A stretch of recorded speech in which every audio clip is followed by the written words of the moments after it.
And welcome back to my channel. So आज की इस वीडियो में हम डिस्कशन करने वाले हैं यूके का 10 इयर्स का वीज़ा जो सभी के लिए है। कोई भी उसके लिए अप्लाई कर सकता है, ना तो आपको कोई आइल्स टेस्ट देने की ज़रूरत है, ना ही पीटी या कोई और अदर इंग्लिश लैंग्वेज टेस्ट देने की भी नीड नहीं होगी। फीस भी बहुत कम होती है और आप 10 साल का वीज़ा यूके के लिए अप्लाई कर सकते हो।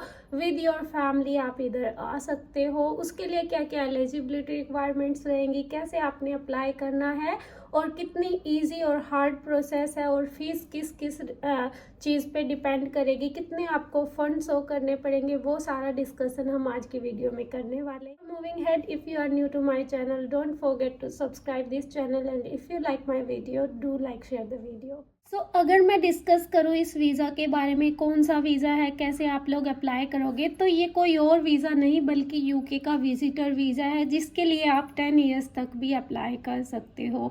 अब आप बोलोगे कि 10 जो यूके विजिटर वीज़ा होता है वो तो सिर्फ 6 ईयर का होता है।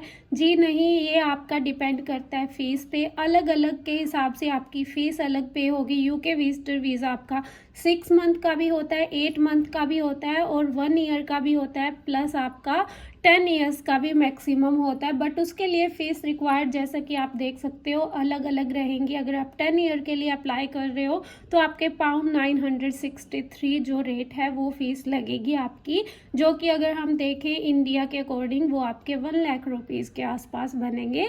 तो इतना आपको फ़ीस पे करनी पड़ेगी। उसके अलावा आपके अकाउंट में फ़ंड भी चेंज हो जाएंगे। जैसे अभी के लिए आपको 6 महीनों का अगर आप वीज़ा ले रहे हो तो आपको सिर्फ कम ही फंड दिखाने पड़ते हैं, बट अगर आप 10 सालों के लिए अप्लाई करोगे तो थोड़ा फंड का भी डिपेंड करेगा। उसके अलावा क्या होता है इस वीज़ा के अंदर कि आपका वीज़ा तो 10 ईयर के लिए लगेगा कि आप कभी भी यूके में 10 सालों तक आ जा सकते हो, बट मैक्सिमम स्टे आपका 6 महीने का ही रहेगा। आप फैमिली के साथ आ सकते हो, बच्चों के साथ आ सकते हो, वो चीज़ बिल्कुल आपकी कोई प्रॉब्लम नहीं देगी, बट मैक्सिमम स्टे आपका 6 महीनों का होना चाहिए। उससे ज़्यादा स्टे आप एक टाइम पीरियड में नहीं कर सकते, बट वीज़ा आपका 10 सालों तक वैलिड रहेगा।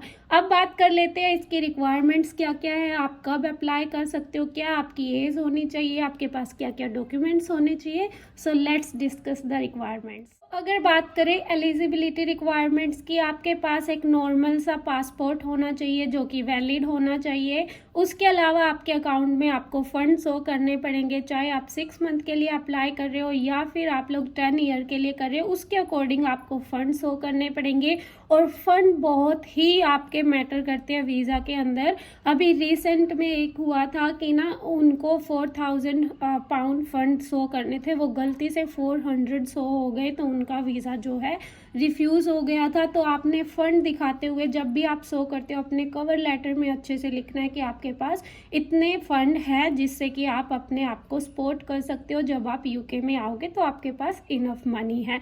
उसके अलावा आपके पास क्या होना चाहिए, वही आपका टीबी टेस्ट उसमें लगता है, प्लस आपके पास रिटर्न टिकट होनी चाहिए कि आप जितना स्टे करोगे ना उसके बाद आपके पास वापस आने का रीज़न भी होना चाहिए कि हाँ, मैं यूके में सिर्फ टूरिज़्म के लिए जा रहा हूँ, विजिट करने के लिए जा रहा हूँ, मैं वहाँ पे मतलब अपनी फुल लाइफ नहीं रहूँगा, फुल लाइफ टाइम नहीं रहूँगा या रहूँगी। आप लोग यहाँ पे विजिट करने आ रहे हो, आपके पास एक वैलिड रीज़न होना चाहिए उसके पीछे कि आप यूके में ये वीज़ा क्यों ले रहे हो, विजिटर वीज़ा किस चीज़ के लिए आप विजिट कर रहे हो। अब वो भी आपके अलग अलग हो सकते हैं। कुछ ये वीज़ा ज़रूरी नहीं कि आप सिर्फ टूरिज़्म के लिए यहाँ पे घूमने फिरने के लिए आओ। कई लोग ऐसे होते हैं जो इंडिया से शादी के फंक्शन वगैरह में इधर इवेंट ऑर्गेनाइज करते हैं, तो उनमें काम करने के लिए भी आते हैं, जो कि एक शॉर्ट टर्म वीज़ा होता है और उसके लिए भी आपको विजिटर वीज़ा ही मिलता है। तो आप वो जॉब यहाँ पे आके करते हो, अपना 6 महीने का आपको उसमें वीज़ा मिलता है। तो आपके पास एक वैलिड रीज़न होना चाहिए और एम्बेसी को लगना चाहिए कि आप विजिट करने के लिए ही जा रहे हो, शॉर्ट टर्म, आप वहाँ पे लॉन्ग टर्म स्टे नहीं करोगे। तो ये चीज़ें बहुत ज़्यादा मैटर करती है, आपने इन चीज़ों का बहुत अच्छे से ध्यान रखना है। आपने क्या करना है, अपनी रिटर्न टिकट भी बुक करवा लेनी है, क्योंकि वो ऑलरेडी आप देख सकते हो एलिजिबिलिटी रिक्वायरमेंट्स में मेंशन होता है कि आपको ये शो करना पड़ेगा कि आप वापस आओगे अपनी होम कंट्री, आप यूके में स्टे नहीं करोगे। तो यही इसकी एलिजिबिलिटीज़ हैं। और आपके पास कोई डिग्री नहीं है आपके पास, मतलब आइल्स पीटी कुछ भी आपने नहीं किया हुआ, तो उस चीज़ की कोई नीड नहीं है। कोई भी जो है इस वीज़ा के लिए एलिजिबल होता है, सिर्फ उसके पास एक वैलिड पासपोर्ट होना चाहिए, खुद को सपोर्ट करने के लिए इनफ मनी होनी चाहिए, मींस फंड दिखाने होने चाहिए। वो चीज़ अगर आपके पास है तो आप इजीली यूके में इस वीज़ा पे लैंड कर सकते हो। अब बात आती है कि आप इस वीज़ा पे यूके में क्या कर सकते हो, क्या नहीं कर सकते। तो जब भी आप यूके में इस वीज़ा पे आओगे, आप यूके में कहीं पे भी घूम सकते हो, फ्रीली यहाँ पे विजिट कर सकते हो, अपनी फैमिली को अपने साथ लेके आ सकते हो, बच्चों के साथ आ सकते हो आप, उसमें कोई भी रोक टोक आपको नहीं होगी। प्लस जो इवेंट ऑर्गेनाइज़र है, जैसे मैंने बताया कि कुछ लोग आते हैं इधर की मैरिज करवाने, या फिर जिनका एक शॉर्ट टर्म काम होता है ना, लाइक इवेंट ऑर्गेनाइज करना है, डिज़ाइनर जो होते हैं कुछ शो करने के लिए, कुछ लोग मेडिकल ट्रीटमेंट के लिए भी इधर आते हैं विजिटर वीज़ा पे। तो वो चीज़ आप लोग यहाँ पे अपने जिस मेन मोटिव से आए हो वो कर सकते हो, बट आप लोग यहाँ पे पब्लिक फंड्स का यूज़ नहीं कर सकते, मीन्स गवर्नमेंट की तरफ से आपको कोई बेनिफिट नहीं मिलेगा। प्लस आप यहाँ पे जो काम के लिए आपने शो किया है ना वीज़ा में, वही काम कर सकते हो, उससे अलग कोई भी काम आपको करना अलाउड नहीं होगा। और 6 महीने से ज़्यादा इस वीज़ा पे आप यूके के अंदर स्टे नहीं कर सकते। तो इन चीज़ों को ध्यान में आपने रखना है, तभी आपका वीज़ा यहाँ पे वैलिड माना जाएगा और आप यहाँ पे फ्रीली विजिट कर सकते हो। इसके अलावा एक और क्वेश्चन है जो मेन रहता है, बहुत सारे लोगों की क्यूरी होती है कि क्या आप इस वीज़ा को एक्सटेंड करवा सकते हो। बिल्कुल करवा सकते हो, बट एक वैलिड रीज़न आपके पास होना चाहिए। फॉर एग्जांपल, अगर आप एक शॉर्ट टर्म स्टडी के लिए, एकेडमिक्स पर्पस के लिए ये अप्लाई कर रहे हो, आप यहाँ पे आपने कोई सर्च करनी है उसके लिए आ रहे हो, और आपकी वो रिसर्च जो है 6 महीने के अंदर कंप्लीट नहीं होती, तो आपको एक वैलिड रीज़न और प्रूफ के साथ यूकेवीआई को ये शो करना पड़ेगा, तो आपका वीज़ा एक्सटेंड हो जाएगा। सेम विद मेडिकल पर्पस, अगर आप किसी मेडिकल ट्रीटमेंट के लिए आए हुए हो तो भी आपका वीज़ा एक्सटेंड हो जाता है, बट वैलिड आपका क्या होना चाहिए, रीज़न होना चाहिए, तभी आपका वीज़ा जो है एक्सटेंड हो पाएगा। अब बात आती है अप्लाई कैसे करना है। तो आप यूके गवर्नमेंट की वेबसाइट पे जाके ईजिली और नॉर्मली अप्लाई कर सकते हो। जस्ट आपको अपनी जो इन्फॉर्मेशन है,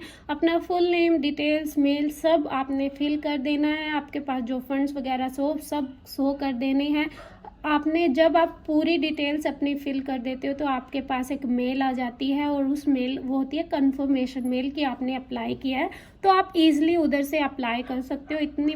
इतनी बड़ी बात नहीं है। और आप जैसे कि देख सकते हो आपके पास ऐसे ग्रीन कलर का बटन शो होगा, अप्लाई नाउ, यूके गवर्नमेंट की वेबसाइट पे आप जाके चेक कर सकते हो। आपको किसी को पे करने की नीड नहीं है। 4 से 5 लाख आपके अकाउंट में फंड्स होने चाहिए। अलग अलग वीज़ा रिक्वायरमेंट, आप एक बार जाके फुल इन्फॉर्मेशन यूके गवर्नमेंट की वेबसाइट पे चेक कर सकते हो।